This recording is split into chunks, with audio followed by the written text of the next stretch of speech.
Sadasivpet Hyderabad emerging లొకేషన్స్లో first ప్లేస్లో వినబడుతున్నటువంటి పేరు. దీనికి ప్రధాన కారణం సదాశివపేట అనే ప్రాంతం హైదరాబాద్ వెస్ట్ కారిడార్కి నియరెస్ట్ లొకేషన్లో ప్లేస్ అయి ఉండడము, అలానే వెస్ట్ హైదరాబాద్లో లొకేట్ అయి ఉండడం. ఇదే ఒక బెస్ట్ ట్యాగ్ లైన్ సదాశివపేటకి. ఎందుకన్నా అంటే ఈరోజు కూడా హైదరాబాద్ వెస్ట్కి ఆల్టర్నేట్ క్రియేట్ చేయాలని చెప్పి గత 30 సంవత్సరాల నుంచి నేటి వరకు ప్రతి ఒక్క గవర్నమెంట్ కూడా ఎన్నో ఎఫర్ట్స్ పెట్టాయి.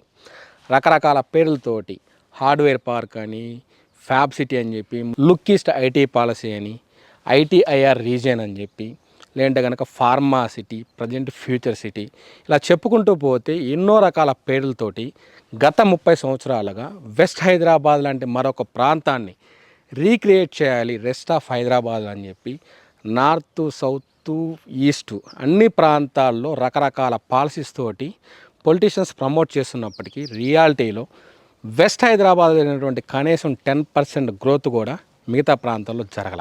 దీన్ని ప్రూవ్ చేస్తూ నాటి నుంచి నేటి వరకు కూడా హైదరాబాద్ రియల్ ఎస్టేట్లోని మ్యాక్సిమం సేల్స్ కానీ, వాల్యూమ్ కానీ, స్టాట్స్ కానీ ఏది చూసినా west Hyderabad real estate entire Hyderabad real estate కాదు, తెలంగాణ రియల్ ఎస్టేట్కి బ్యాక్ బోన్ లాగా నిలబడింది, నిలబడబోతుంది.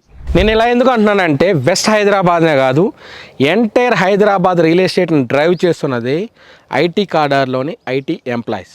ఎందుకంటే రెస్ట్ ఆఫ్ హైదరాబాద్లో ఐటీ అనేది పెద్దగా గ్రో కాల, వెస్ట్ హైదరాబాద్లో మాత్రం ఐటీ ఎంతలా డెవలప్ అయిందంటే ఎంటైర్ గ్లోబల్ ఐటీకి డెస్టినేషన్ వెస్ట్ హైదరాబాద్ అనేంతలాగా హైదరాబాద్ వెస్ట్లో ఐటీ డెవలప్ అయింది. దీనికి ఆల్టర్నేటివ్ క్రియేట్ చేయాలంటే, అటువంటి ఎకోసిస్టమ్ని ఇంకో ప్రాంతంలో రీక్రియేట్ చేయాలంటే భవిష్యత్తులో చాలా కష్టం, అది ఇంపాసిబుల్ అనే మాట్లాడుకోవచ్చు. అందుకనేనేమో గంజి నుండి బెంజి వరకు, హైదరాబాదీస్ నుండి ఎన్ఆర్ఐస్ వరకు ప్రతి ఒక్కరూ కూడా ఒక రియల్ ఎస్టేట్ ఆలోచన చేసినప్పుడు ఐటీ కారిడార్కి ఎంత తక్కువ డిస్టెన్స్లో ఒక రియల్ ఎస్టేట్ అసెట్ ఉంటుంది, లేదంటే కనుక ఎంత తక్కువ టైంలో మనం రీచ్ కావచ్చు, లేదంటే కనుక ఎంత అఫోర్డబుల్ బడ్జెట్ తోటి మనం ఒక రియల్ ఎస్టేట్ని పర్చేజ్ చేయొచ్చు, ఇలాంటి ఒక క్రైటీరియాస్ తోటి ఒక ప్రాంతాన్ని ఎంచుకోవాలనుకుంటే కనుక వాళ్ళందరి దృష్టిలో కనపడుతున్న ఏకైక పేరు సదాశివపేట. అందుకనే సదాశివపేట నేటి హైదరాబాద్ రియల్ ఎస్టేట్లో చాలా హాట్ గురు.